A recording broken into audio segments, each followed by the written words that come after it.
তুফানের শুটিংয়ে non stop টানা 14 ঘন্টা কাজ করে গেলেন শাকিব খান। ভাইরে ভাই, শাকিব খান তো এবার তুফানে মনে হয় কোমরে গামছা বেঁধে নেমেছেন। শুধু শুধু কি শাকিব খানকে ঢাকায় সিনেমার কিং বলা হয়? বাংলাদেশের নায়কদের মধ্যে রাজাদের রাজা, কিংদের কিং শাকিব খানকে তো আর এমনি এমনি বলা হয় না।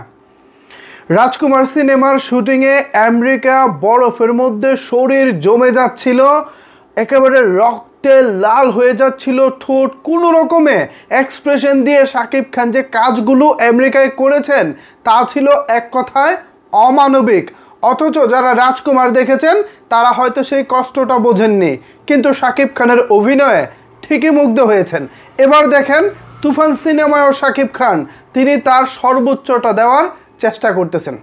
গতকালকে থেকে ভারতে শুরু হয়েছে তুফান সিনেমার শুটিং। প্রথম দিনেই ছিল শাকিব খানের এই তুফান সিনেমার টাইটেল সঙের দৃশ্য। এই টাইটেল সঙের শুরুতেই শাকিব ভাই যেভাবে নিজেকে উজাড় করে দিয়েছেন, পরিচালক সাহেব এবং শুটিং ইউনিটে যারা ছিলেন তারা রীতিমতো অবাক হয়ে গেছেন। আরে বাপরে বাপ, এই মানুষটা এভাবে পারফর্ম করতে পারে। বয়সটা কিন্তু ভাই আমার মতো তার ওই অল্প বয়স না, 45+ বয়স। এই বয়সে এসে শাকিব ভাই এখন যেভাবে তিনি নিজেকে উজাড় করে দিচ্ছেন, যেই এনার্জিটা তিনি এখন দেখাচ্ছেন, এইটা এক কথায় অবিশ্বাস্য। এই তুফান এমন একটা তুফান, একটা পিছনের গল্প বলি তুফান নিয়ে। যদি এই গল্পটা না বলি তাহলে সাকিবিয়ানরা শাকিব খানের ডেডিকেশন সম্পর্কে বুঝতে পারবেন না। তুফানের শিডিউলটা মূলত দেওয়া ছিল রোজার ঈদের 15 দিন পর থেকে। একটু খেয়াল করবেন, তুফানের শিডিউলটা দেওয়া ছিল রোজার ঈদের 15 দিন পর থেকে, কিন্তু তিনি চিন্তা করলেন 4-5 দিন পর, মানে ঈদের যখন 3-4 দিন চলে গেছে তখন তিনি চিন্তা করলেন এখানে যদি আমি বাংলাদেশে বসে আরাম এসে সময়টা পার করি তাইলে মনে হয় তুফানের প্রতি অবিচার করা হবে। আমি এক কাজ করি, আমি এখানে বাংলাদেশে আরাম এসে সময় পার না করে আমি একটু ভারতে চলে যাই, সেখানে গিয়ে একটু আগে ভাগে তুফানের শুটিংয়ে অংশ নিয়ে নেই। বরঞ্চ এইটা বেশি ভালো হবে। কেন ভালো হবে? কারণ 15 দিন পরে থেকে যদি শুরু করে টাইমটা যেমন একেবারে টাইট হয়ে যাবে, কোনো কিছুর যদি কারেকশন করতে হয় তখন আর ওই কারেকশনের সুযোগটা পাবে না। তো সেই অনুযায়ী কিন্তু রাফি ভাইকে ফোন করেছেন যে একটু আগে ভাগে শুটিংটা শুরু করতে চাই, পূর্বের সময় না, আমি নতুন করে শিডিউল দিচ্ছি, নতুনভাবে কাজটা শুরু করো। অন্যদিকে যারা সাপোর্টিং আর্টিস্ট আছে, কো আর্টিস্ট যারা আছেন, টেকনিশিয়ান যারা আছেন, সবাই কিন্তু অলরেডি ওই শাকিব খানের জন্য বসেছিলেন। তারা অন্য কোনো কাজে কিন্তু হাত দেয় নাই। আগে যেটা হতো, নর্মালি টেকনিশিয়ানরা অন্যান্য সিনেমায় ব্যস্ত থাকতো এবং যখন শাকিব খানের কল আসতো তখন হচ্ছে সবাই রেডি হয়ে শুটিং ইউনিটে যোগ দিত। বাট এবার যেটা হয়েছে, সবাই সবার জায়গা থেকে একেবারে প্রস্তুতি নিচ্ছিলেন, তুফান নিয়ে প্রস্তুতি নিচ্ছিলেন। এমন না যে তারা অন্য কোনো কাজে ব্যস্ত ছিলেন। চিন্তা করেন, শাকিব খান যেমন সিরিয়াস, তার কাজ নিয়ে অন্যান্য টেকনিশিয়ানরাও পর্যন্ত সিরিয়াস। সবাই এই তুফান নিয়ে অনেক অনেক বেশি সিরিয়াস। গতকালকে শুরু হয়েছে তুফানের শুটিং। আপনারা জানেন যে আমরা গতকালকে একটি নিউজ করেছি, এই গানের বাজেট অলমোস্ট প্রায় 1 কোটি টাকার কাছাকাছি। এটা অনেকেই মুখে আমার বলার পর অনেকেই বিশ্বাস করেনি, এখনও করব না, কিন্তু আপনারা যখন গানটা স্ক্রিনে দেখবেন তখন জাস্ট মন্ত্রমুগ্ধের মতো চেয়ে থাকবেন যে গান দেখতেছি, এইটাই তো চাই আমরা সাকিবিয়ানরা, তো আমরা এইটাই চাই। সিনেমা হলে নাচবো, পাড়া মহল্লায় গান বাজিয়ে নাচবো, আমরা তো এই গানটাই চাই। 400+ ব্যাকগ্রাউন্ড ডান্সার নিয়ে গানটি হচ্ছে। দেখেন, বাংলাদেশে আমি একাই রাজকুমার গানটারও বাজেট অনেক বেশি ছিল, প্রায় 70 লাখ টাকার কাছাকাছি, 50 থেকে 70 লাখ টাকার কাছাকাছি, কিন্তু কোরিওগ্রাফি এবং এডিটিংয়ে গিয়ে একেবারে গরমিল হয়ে গেছে।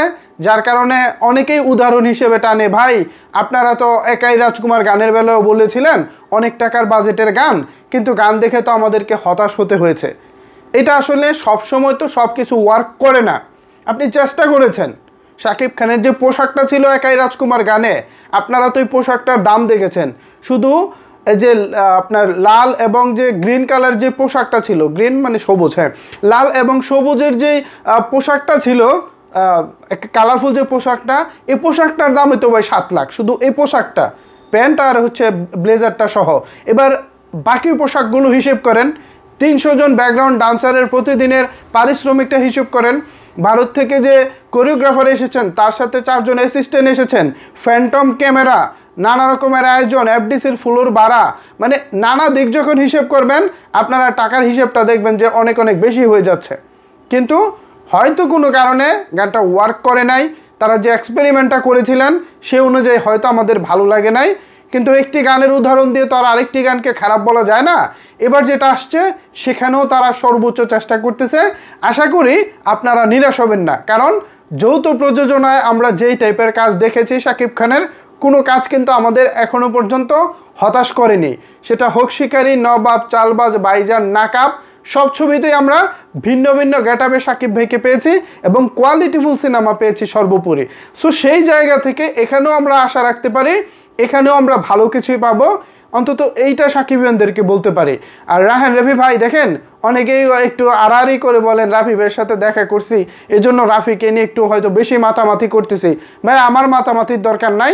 আপনি পোড়ামন 2, দহন, পরাণ, এরপর হচ্ছে দামাল, এমনকি এবার সুরঙ্গ, এই 5টা সিনেমা দেখেন।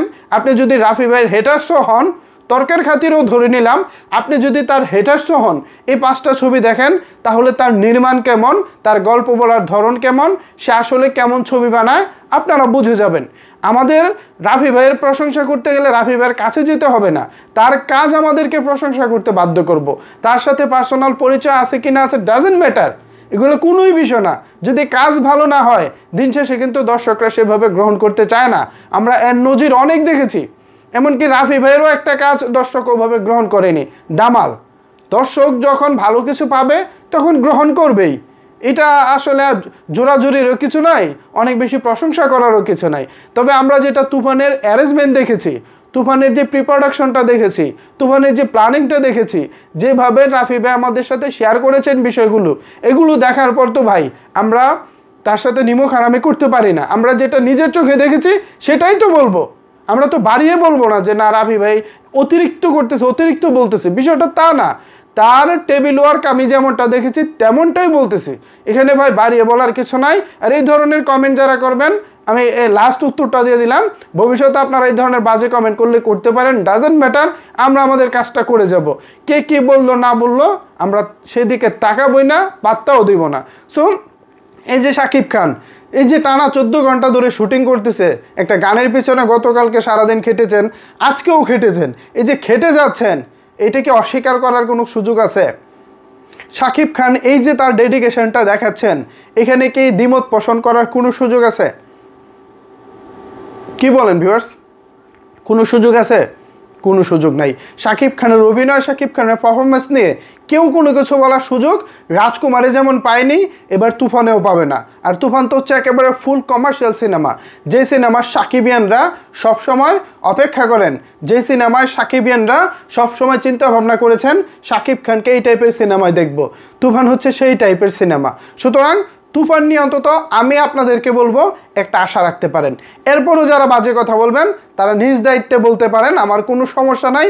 এরপর থেকে আপনাদের কমেন্টের দিকে তাকাবো না, কমেন্ট নিয়ে কোনো চিন্তা করবো না, যখন যে নিউজ আসবে সেটাই আপনাদেরকে ডেলিভারি করব। সো ভিউয়ার্স, এই ছিল আপাতত আমার কাছে তুফান সম্পর্কিত সর্বশেষ আপডেট। তুফানের নিত্য নতুন আপডেট পেতে আমাদের সাথেই থাকুন। ধন্যবাদ সবাইকে সম্পূর্ণ ভিডিওটি দেখার জন্য।